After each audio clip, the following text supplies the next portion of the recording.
Bom dia, boa tarde ou boa noite. Não sei qual horário você está assistindo essa apresentação. Hoje, o nosso grupo, composto pela Decília Ribeiro, Flávia Mello e Kelly Eloy, iremos falar um pouco sobre o lobo-guará, o animal que ficamos responsáveis. O lobo-guará hoje é considerado o maior canídeo da América do Sul, podendo ter medidas de comprimento de 95 a 115 centímetros e podendo pesar de 20 a 30 quilogramas.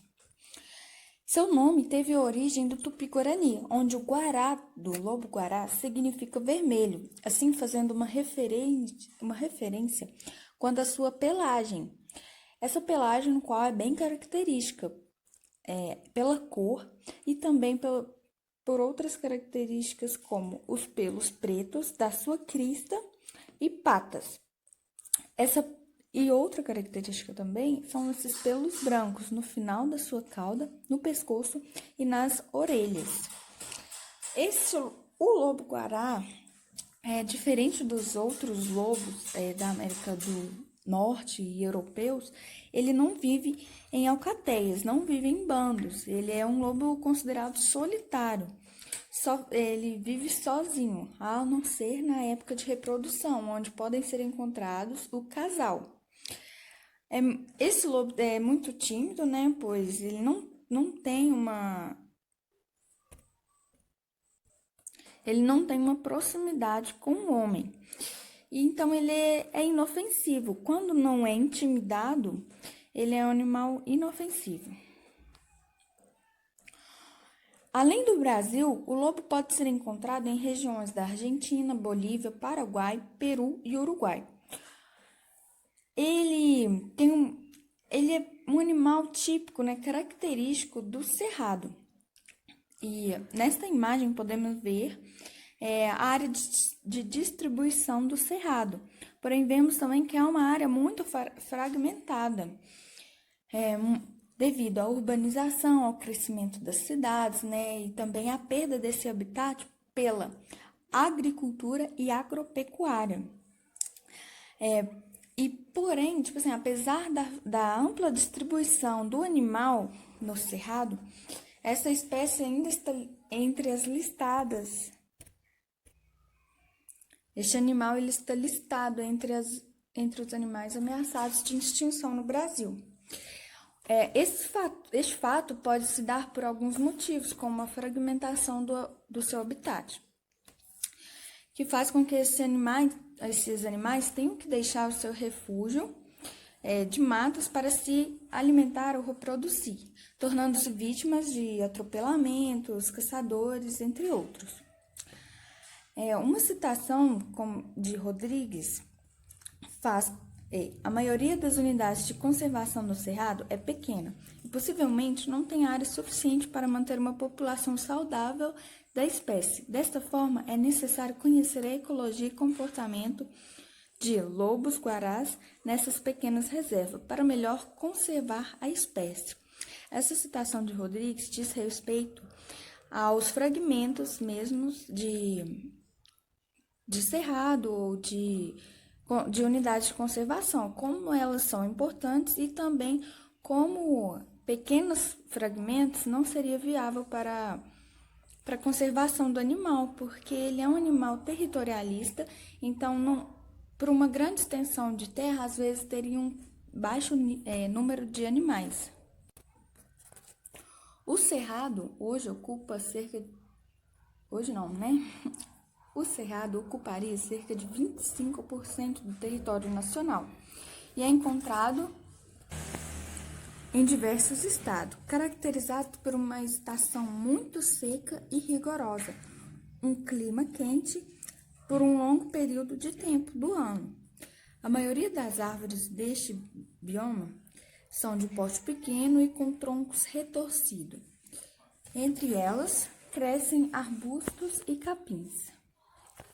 Passando agora para curiosidades, os bebês do lobo-guará vêm com uma pelagem negra, bem diferente do lobo-guará adulto. Outra curiosidade é quando se sentem ameaçados, a crina negra que fica no pescoço do lobo-guará fica arrepiada, dando uma aparência mais intimidante a esse animal. O lobo-guará não utiliza as garras para escavar, mas sim os dentes. A urina do lobo-guará tem um cheiro semelhante ao cannabis. Tal fato já levou as autoridades holandesas ao zoológico de Roterdão em busca de um suposto fumador de erva que não existia. Outra curiosidade é, no Brasil, há quem acredite que a vocalização noturna deste lobo prediz mudanças no clima. Recentemente, o lobo-guará foi escolhido como um animal para estar na nota de R$ 200. Mas, antigamente, no Brasil, entre 1993 e 94, o lobo já esteve presente na moeda de 100 cruzeiros. A lobeira, a fruta de eleição do lobo-guará, recebeu o nome precisamente por causa deste animal. Passando agora um pouco para a zoologia, o lobo-guará é um mamífero. Dos mamíferos descritos atualmente, cerca de 524 espécies ocorrem em território brasileiro, o que representa cerca de 13% da mastofauna do mundo, de acordo com Fonseca. A classe mamária possui algumas características determinantes. Por exemplo, glândulas mamárias, onde vai servir de alimento para os filhotes, o corpo total ou parcialmente coberto por pelos, porém pelos não é uma característica somente dos mamíferos, mas é uma característica dos mamíferos. Dentes diferenciados como incisivos, caninos, pré-molares e molares. Diafragma, uma membrana muscular que separa o tórax do abdômen e que auxilia na ventilação dos pulmões. Os mamíferos com ocorrência no cerrado totalizam cerca de 195 espécies, sendo 18 delas não endêmicas e 17 estão incluídas na Lista Nacional de Espécies da Fauna Brasileira ameaçada de extinção, de acordo com o Ministério do Meio Ambiente. Os mamíferos são elementos essenciais para a manutenção do equilíbrio dinâmico dos ecossistemas, presentes em vários momentos e níveis da cadeia trófica, além de contribuírem significativamente para a manutenção e reposição das formações vegetais, podendo contribuir como dispersores de semente, entre outros. O lobo-guará pertence à família Canidae e é uma família de mamíferos da ordem carnívora que engloba cães, lobos, chacais, coiotes e raposas. É composto por 35 espécies distribuídas por todos os continentes, com exceção da Antártida. Algumas características desta família são cauda longa, dentes molares adaptados para esmagar ossos, garras não retráteis adaptadas para tração de corrida. São predadores, mas também podem ter uma alimentação onívora, se alimentando de frutas, insetos e animais pequenos. A espécie tem características morfológicas peculiares entre os canídeos.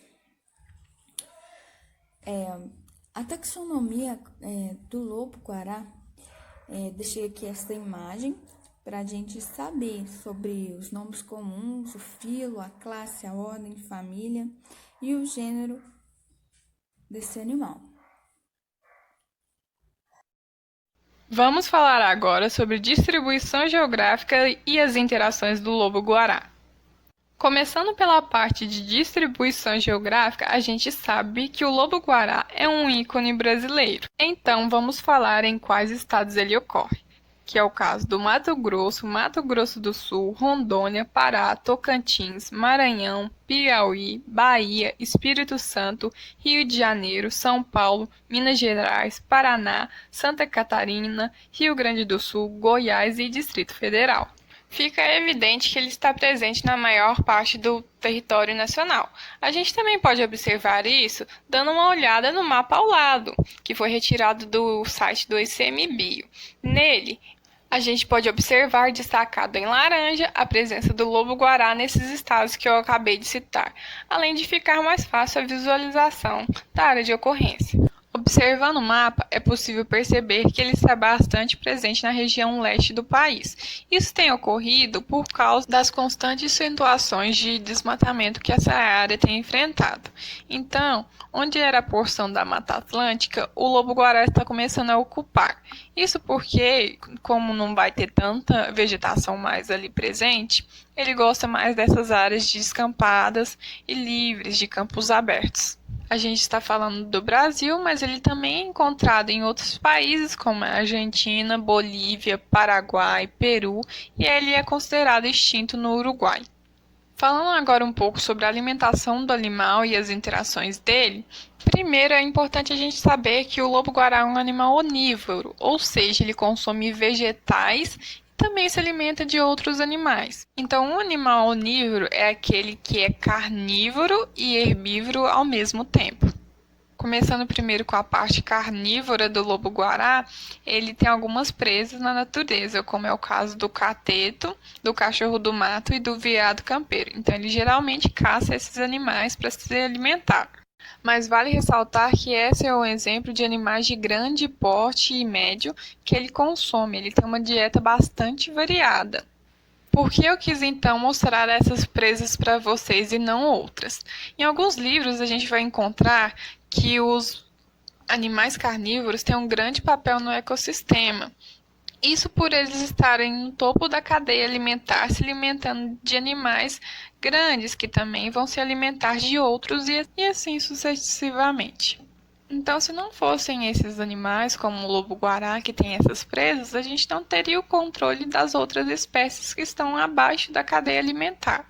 A gente também tem outros animais, como, por exemplo, os invertebrados, os insetos, animais como ratos, gambás, tatus, aves, lagartos, cobras e mesmo as venenosas. É bastante importante a gente falar sobre um fruto que o lobo-guará gosta bastante também, que é a lobeira. Então a gente tem aí uma foto ilustrando a árvore da lobeira para a gente poder visualizar melhor. E do lado um fruto da lobeira. A gente vai ver por que a lobeira é tão importante na dieta do lobo-guará. Bom, falando primeiramente do animal, para ele é bastante importante ele estar ingerindo o fruto da lobeira. Isso porque esse fruto funciona como um remédio natural para o lobo-guará. Então, ele tem substâncias ali que vão ajudar o lobo-guará a eliminar vermes que são prejudiciais para a sua saúde, podendo levar ele até a morte. Então, a lobeira tem uma relação importante para a saúde do lobo-guará. E depois que ele se alimenta do fruto, ele tem o costume de defecar em cima de cupinzeiros para demarcar o seu território, o que também favorece os cupins e as formigas, porque eles vão tentar carregar para dentro dos seus túneis, né, para alimentar o fungo ali presente e se alimentarem consequentemente, e também vai acabar germinando a semente de lobeira.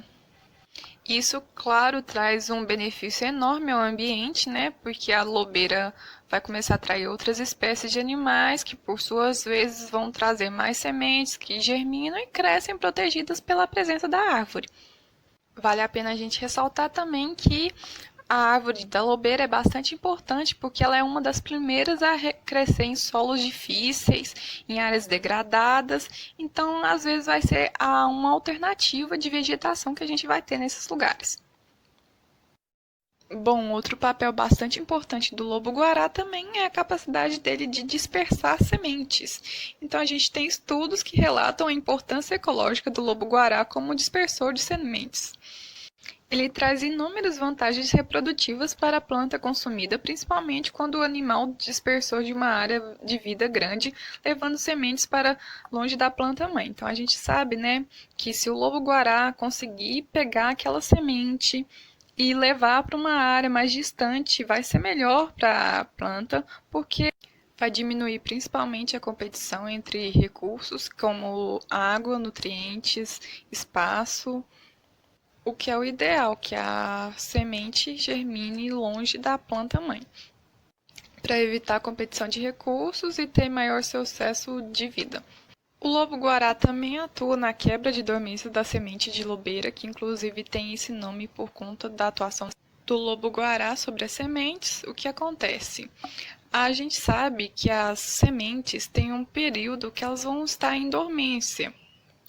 E a dormência nada mais é do que um período que a semente vai estar como se fosse inativada, ela não vai estar disponível para germinação. Ela vai estar fazendo isso por defesa, para estar se resguardando para germinar num lugar melhor. Então, as sementes no período de dormência vão funcionar com um metabolismo bem mais baixo do que o que seria ideal para a germinação dessas sementes.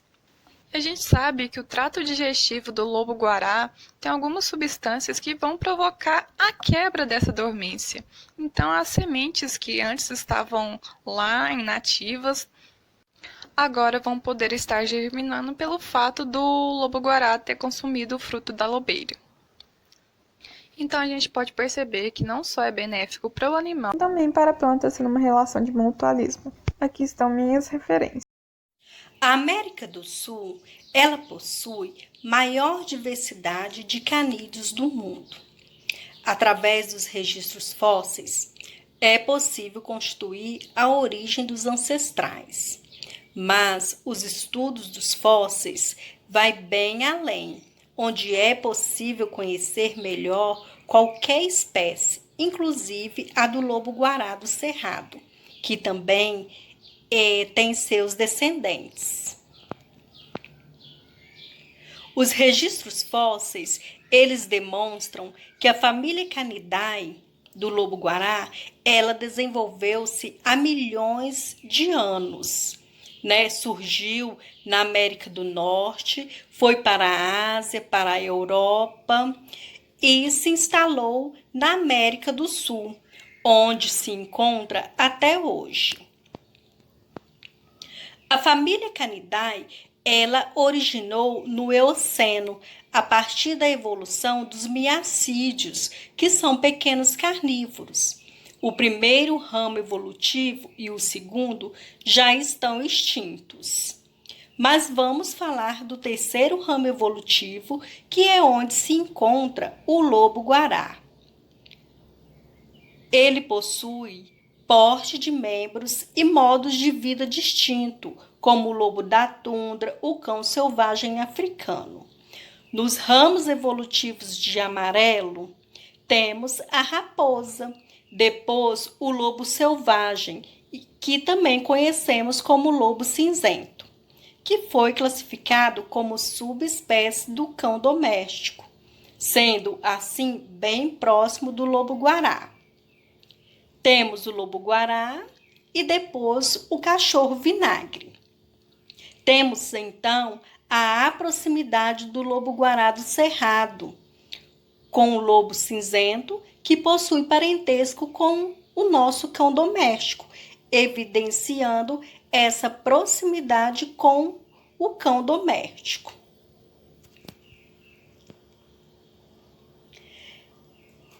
Essa relação entre homem e lobo já acontece há muitos anos.